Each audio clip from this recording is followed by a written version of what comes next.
folks. I'm Jen Rose. Welcome to the Teachers Playlist podcast. Thanks for joining us, where I bring educators' greatest hits to the mic. I am so excited today to introduce to you Ross Cooper. He's the sort of guru, as far as I can tell, and as far as I sense, of project-based learning. Anytime the topic comes up, his name comes up. And I was very excited to read his book, Hacking Project-Based Learning, over the Christmas break. And I was discussing that with some of my colleagues. And I'm going to insert the link to that book and the new book that Ross would like to talk about a little bit, Project-Based Learning. Great questions, great answers. That is highly recommended as well.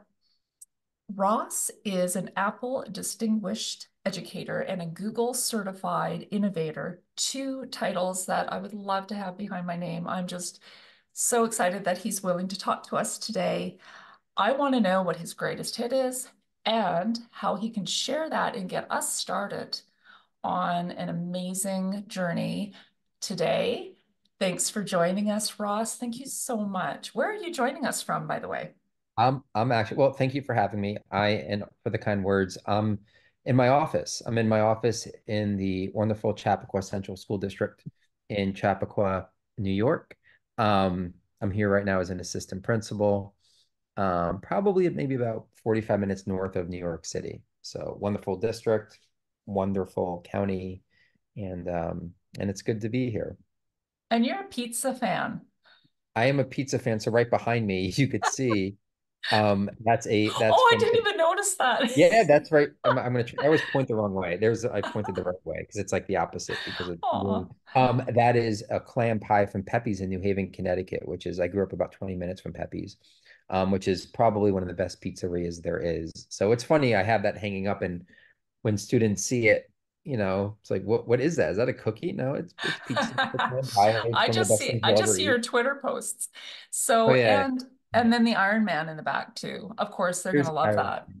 Yeah, I'll say those. At least some people might think those Twitter posts are goofy. Maybe they are a little bit, but I think it also No. humanizes us. I think those types of things we tend to just tweet about like education, education, education, Yeah, and I think it's important to show, hey, like this is my human side. This is what I do. That's not education, and I'm very passionate about pizza. I'm very passionate about food. So that's also what I tweet about. that is very human, and I can relate. Okay, so for our listeners, they're listening to hear what your greatest hit is. Clearly, you're already, well into creating a number of hits, but I want to know from you what you think your greatest contribution to education is. But I'm wondering if you can tell us a little bit, first of all, what is an Apple Distinguished Educator? It sounds amazing, and a Google Certified Innovator. Can you tell me? So there are different programs where you apply. Okay. I believe the Google one is once a year, once every couple years. Last I checked, the Apple one was every 2 years, every other year. And when I earned the Apple, I got the Apple one first, and then I'm like, okay, what's next? And I did Google because those have always been kind of like the two big companies. Um, I want to say that was like 2011. So man, time flies. I mean, Wow. it was 13 years ago. And there was I think at that time it was like 75 teachers across the country every other year. You Wow. apply, and then if you get in, at the time I went with the group of educators and also the alumni who were part of the program to where was it? Scottsdale, Arizona, for the Summer Institute. And then there's a Summer Institute every year that you could reapply for. And then every other year, they welcome the new class in. So it's both of those programs have been, they've taught me a lot. To be honest, I'm not as involved in them as I used to be, but they've definitely opened up doors for me and a lot of connections, right? They really, I mean, or I originally got on Twitter because of these programs, and Yeah. that's how I met a lot of people, a lot Yeah, of for great. sure. Because I see that in several bios, and I'm just always really impressed. And I think it sounds really amazing, and you sound like a fountain of knowledge. What is your? I want to know. Okay, so I'm really curious now because in your bio, anybody can read your bio. It says that you taught grade 4. I'm Mhm. hoping that's accurate. Okay. Yes, yeah, Um, that's it. how long have Yes. you been teaching, Ross? When did you start teaching? So I started teaching, was it 2007? I want to say December 2007, right? Yeah, So that would probably be about right. And I taught for 6.5 years as a half a year as a third grade teacher, 6 years as a fourth grade teacher. I should have stayed in the classroom longer. After that, I was like, all right, now I'm ready to become an administrator. And I became right. an administrator too quickly. I still maintain that I've been an administrator actually about 10 years now.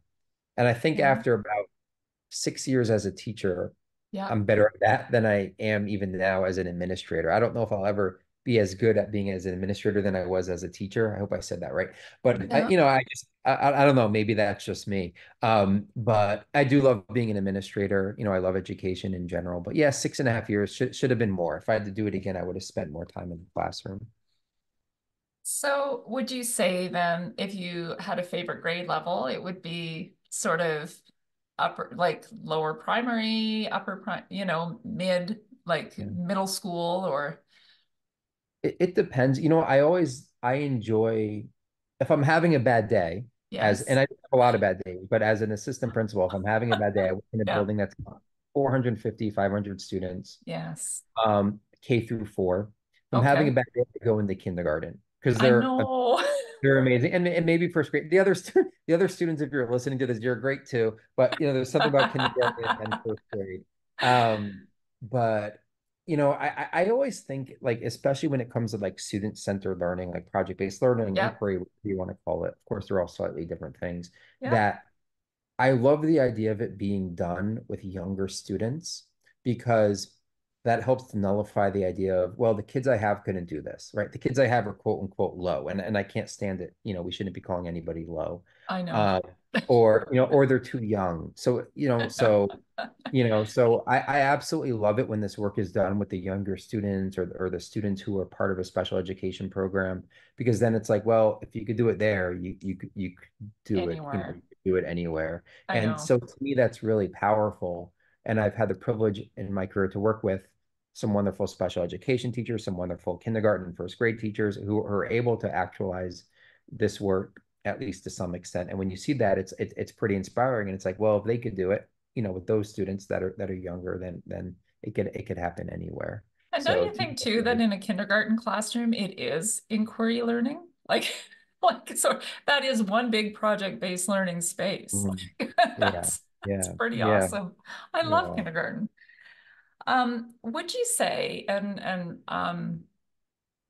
you probably would obviously would articulate this much better, but if you had to describe what your greatest hit as an educator, now, not only as a classroom teacher, but as an administrator, because you're bringing so much to so many educators nationally, and what would you say your greatest hit is, or your one thing that you would point to as on the front of your album cover? Yeah, you know what? I think a lot about this, and like, not about like, I don't wake up and saying like, what thinking about like, okay, what is my greatest hit? But I think about like, especially like because of COVID, and Yeah, we all have our highs and lows as people and as educators, and some days we wake up and we're like, I'm wonderful, and other days we wake up and it's like, man, like I could be so much better, right? We all have that. yeah, And one thing I'm really proud of, which I hope could be classified as a greatest hit, is I've always mm. considered myself a curriculum enthusiast. And I Oh, I think it's love it. right, and or I should say I love and it. What? Yeah, I think though in the past couple of years, right. Yeah. especially in my current role, I've been here for 5 years, I've been able to round that out and become also um like a culture person as well, and somebody who's confident Okay. that I can go into any space Yeah. as an administrator and be a Hmm. leader and work with everybody collaboratively to move forward and ultimately move forward the culture of the building. And that's important because nobody's going to care what I know or don't know about project-based learning if I don't relate well to people, or vice versa, right? You could relate really well to people, which is, which if you had to choose one or the other, that might be more important. But if you relate well to people, but then you're not an instructional leader, so to speak, then Hmm. then there's right, then there's a gap in your learning, and then there's a gap in your ability. So I could confidently say that I at this point in my career. I believe I could do both, which I think is like necessary. I think it's A necessary. beautiful balance, and it's so well Yeah. articulated. I've never heard curriculum enthusiast. Um, did you did you make that up? No, no, I didn't. I didn't. I don't think. I'd like to take for I that. love Like, it. It is so yeah, amazing. But no, but yeah. there's nothing wrong with that. That I think is where a lot of the educators I taught to were sort of coming back to that. Is it not okay to really love curriculum and want to do a really great job with it? Of course, you're engaging and kind and all those things, and you bring so much to the culture. We just know that about you. But I love your work. And the reason why I think it's so important for everybody listening to read Hacking Project-Based Learning, but your new book, why, I mean, we talked about it a little bit. That's my next read for spring break. I just started spring break and I wanted another read. So why, um, and this kind of dovetails into how other people can access your greatest hit and start with it after spring break. So why is your new book really great for educators? So I think so. I wouldn't call it new. The newer book, right? So I think it came out like three. Newer, right? Yeah, newer. And I also want to say, which is probably even more important than that, that both books were co-written with Erin Murphy. Right. So I don't want to take all the credit. As much as I'd like to push Erin to the side, I can't do that. So I love Erin very much. So I Erin, you think, rock. yeah, yeah, she does. No, she does. So I think what happened was, we wrote Hacking Project-Based Learning, and then Yep, right after that, we did a whole lot of more research. We did a whole lot of consulting, working with educators right. from many schools and districts. And a lot of questions came up, right? So like the more you do this work, the more it clarifies your thinking. Hmm. And the questions that came up were like, why project-based learning? Um, how do I give feedback while what do I do while the students are Right, working? Where does direct instruction fit in, which I know is something we've talked about. How does it relate to inquiry? Where do I get started? So there's all these questions. And what we did is we took the top, must be like the top like 10, I think about 10, 9, 10 questions. right. And each one is a chapter in the book. So Oh, I each love it. chapter in the book is framed as a question, but we also wanted to make sure that you would get the forest from the trees. So not only it's not just an F like it doesn't read like an FAQ book. Right. Each chapter is framed as a question. So but also by reading through our responses to these questions, by the Hmm. time you're done, you should have a pretty good idea as to how to actualize PBL in your space, which we think is important, right? You don't still want a whole bunch of answers without seeing the forest from the trees. So we Exactly. crafted the book in a way where you would hopefully get both. And we talk about it in terms of these aren't our answers, these are more our responses, because a lot of times there isn't one definitive answer, Right. but based on where we are now with our thinking, this is how we would respond to that question. And it granted that response might change a little bit based on certain context, but overall, like this is our general response to, like what do I do while the kids are working, right? So that's what we did, and it's been powerful because when we're doing workshops or when people ask these questions in one way or another, it's like, oh, like everything, our current thinking on this, our most thorough thinking is right here, right? And that's been Oh, that's powerful for us. beautiful. So you Yeah, yeah, leveraged yeah, feedback into a really yeah, beautiful piece. I can't wait to read it. I'm so excited. yeah, yeah. That's amazing. And though both of the links to those books will be in the video description. And so obviously this part, part of this is effective because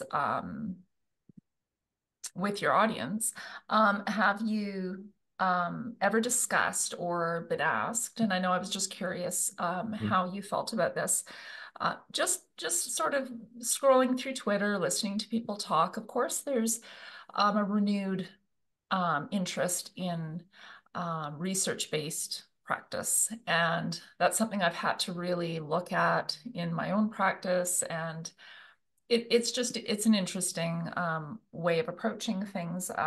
And direct instruction comes up quite a bit in terms of it being one of the most effective ways to teach. And I loved the fact that you addressed that already in the hacking book.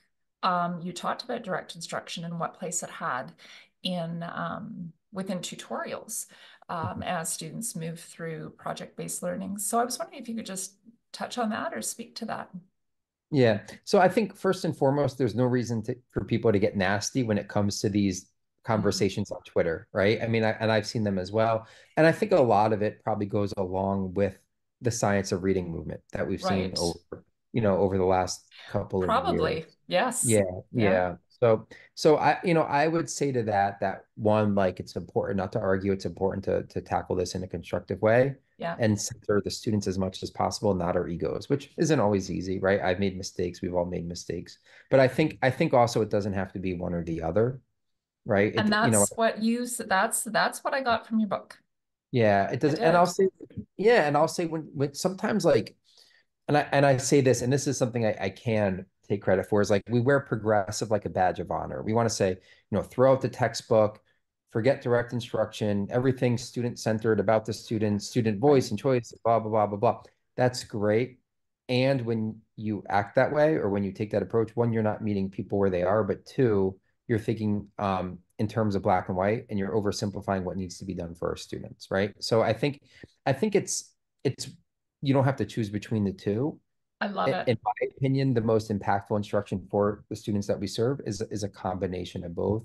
Um, and if you want to, talk about like the research behind something like inquiry or Hmm. project-based learning, the Hmm. research shows, if you look like, for instance, at the research of John Hattie, that when students enter into that student-centered inquiry-based constructivist type thinking, and they have that knowledge ahead of time, right? That background Yes. knowledge, and Yes. right and right. So Yeah. it's productive struggle, not struggle, but productive struggle. Um, Absolutely. the growth is that much greater. In the book, just a quick like little way that we outline this in the book Yay. is the three different types of direct instruction are proactive, Beautiful. reactive, and learning detours. So proactive is I know the majority of my students are going to need this. Right. I'm going to do it proactively so we don't hit a snag as a class. Reactive Sure. is while the students are learning, oh, so and so needs this, whether it's one-on-one, whether it's in a small group, or maybe Yeah. as a whole. Let me filter that in. And learning detours is when students take the learning into the directions of their own passions and interests, like something that we might not have expected ahead of time. Absolutely. And as much as possible, given the constraints of the system, we want to, give students the opportunities to tackle those detours. And then you have two different lengths. So you actually have six different types because 2 times 3 is 6. Hmm. Mini lessons, which we adopted the mini Yep. lesson model from Lucy Calkins and Reading and Writing Workshop. And then also just more of an extended lesson, which might last a class period or two. So two different lengths and three different types gives us kind of like a grid of Oh, um, wow. six different types of, direct instruction lessons. Um, we did that because we wanted it to be like concrete without hopefully oversimplifying what direct instruction, could be. And then of course, like Absolutely. there's different types. Like could it be maybe a slide deck? Could it be a presentation? Could it be a video? Could it be a demo? Like right, there's different ways that you could actualize that. But as far as when and Mhm. length, we look at six different types. That's so thorough and so amazing. I love it. And I'm so excited to read the book. And I hope everyone listening will read that book. That would be a good spring break book. And we were talking just briefly about maybe a book you might look at over spring break, right, Ross? Or Yeah. at some point.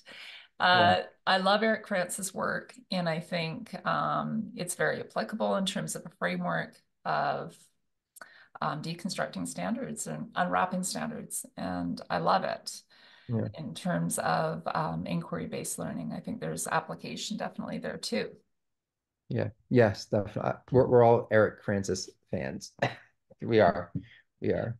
And he'll be happy to hear that. Yeah. He's going to be coming on talking about his new book that is available for pre-order as well. So excited about that.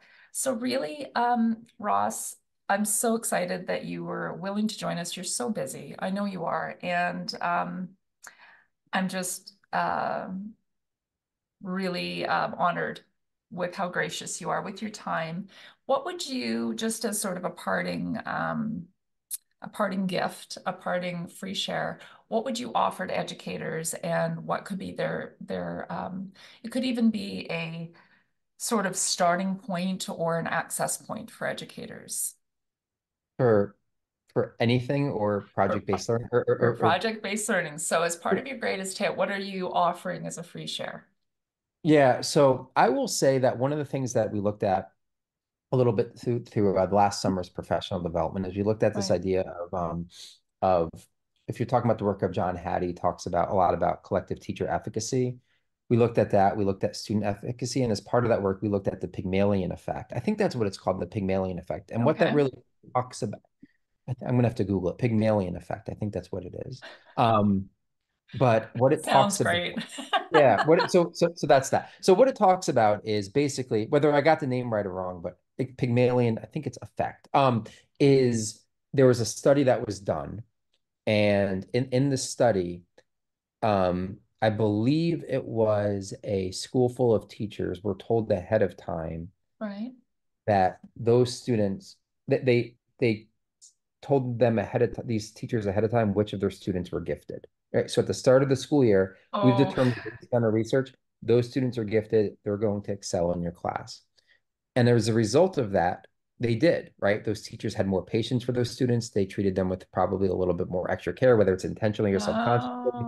And as a okay. result, those students thrived. Of course, the catch is those students were chosen at random, right? Yeah. And I always bring that up because one, it goes back to the whole idea of the students I have couldn't do this, but there's a lot of talk in education lately about like equity work, which is huge, but we shouldn't compartmentalize equity work, right? It should Hmm. permeate everything that we do, including PBL and inquiry, just everything, right? It should be a part of our culture and organization. And the greatest equity, and I forget who said this, but the greatest equity quote I've ever heard is like just treating everybody like they're gifted, right? And I think and I always take it one step further and say, and we should be treating all of our teachers like they're gifted, right? Taking an asset-based Yes. approach instead of a deficit-based approach. And I think that's really, whether it's project-based learning or leadership or just working with people in general, is just always assuming the best, always, thinking that everybody is capable of performing at a high level and then treating them as such. Because, I mentioned the whole idea of low, right? When we Oh, label low, no. we I teach know. low and students perform low.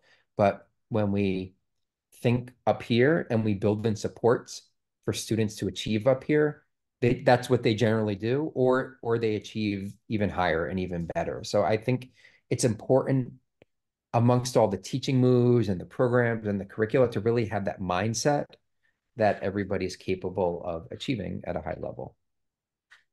And the link that we are going to include in the video description is to your free shares, a free share website. Could you talk a little bit about that and let us know what's there for that? Yeah. So when Erin and I wrote our second book, Project-Based Learning: Real Questions, Yep, Real Answers, right. we wanted a website to be done tightly integrated with the book, right? So the book mentions the website and vice versa. Beautiful. So it's realpbl.com. The best page on there is there's a resource page, right? realpbl.com/resources, I believe, or you could just go to the website and find it. Yeah. And it has resources for every chapter, sorted in chronological order, and also resources for the freebies as well. And I think that's important. A lot of books do that, but I think we did it in a way that's you don't have to search for the link, like you don't have to No. plug it in, like where is it, or it's a dead link, like we really Hmm. did it with a lot of like care and attention to detail so everything would be easily accessible. And so when we run professional development using the book, the work's already done for us and the participants. So whether you read the book or not, there's a whole lot of great resources up there that are worth accessing. I'm so excited to see it and share it out with the book. That's my next read. Thank you so much for outlining um, all of your great thinking. And I just wanted to also add that I think the reason you're such a good leader is because you do see people well. Like you do see them as having gifts. And I wish that for every educator. There are a lot of very burnt out educators, and we need more of that. We do. Yeah, yeah. I think human-centered leadership is needed now more than ever. I'm I not agree, saying I'm not Ross. saying I'm perfect, not saying I don't make mistakes. I definitely do. Not saying I don't upset people or piss people off every now and then, but I Oh, will say definitively that I'm human-centered. So there's that. So is that your next book?